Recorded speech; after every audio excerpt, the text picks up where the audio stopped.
This month is all about goals. Last week, I actually spoke about having a time that you set aside to review your goals and how important that is for you so that you can actually push yourself out of your comfort zone and reach those big goals. But we also need small goals too. Why? Well, the first thing that we could do when you have a small goal is you feel like I checked something off. I accomplished something. I am motivating myself by having these small goals that I can reach.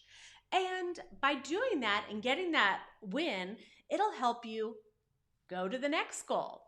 And when you have these long goals, you need to have a lot of determination to be able to stick with it and reach the goal.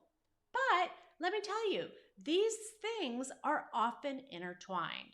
So, if we have a long term goal, say a financial goal that you want to reach this year in 2024, well, then you would break it down into smaller goals, which are like quarterly goals, for example, that you can review and keep going until you've reached the end of the year. So, one of these little goals is really a good thing because it'll help you reach the bigger goal. They don't have to actually be intertwined, but it is very helpful for a large goal to break it down into these small steps or little stepping stones, right? And often these smaller goals or the stepping stone goals are something that are short term. So you don't say, oh, you have, 4 years to reach that small goal. No, you have to give it a shorter time frame. And by doing that, it also shows you that these long-term goals, they can have a longer due date, right? So you have the short term and you have the long term. So the short term keeps you going, keeps you motivated and moving, and that long term is still there and you're still reviewing that. So, how many goals do you need? Well, you can tell that I have a lot of short term goals, and that is to keep me motivated, but it also is because I break everything down. And I think that everyone should really only have one or two of these long reach, stretch, long term goals. And why is that?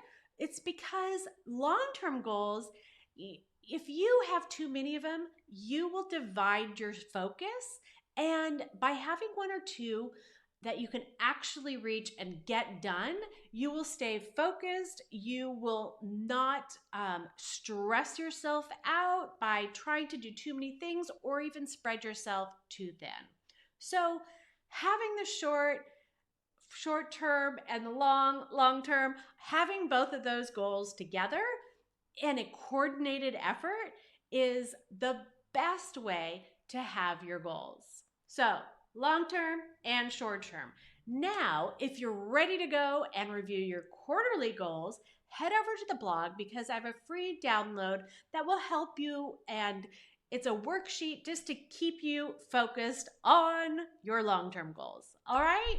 Thanks. Bye.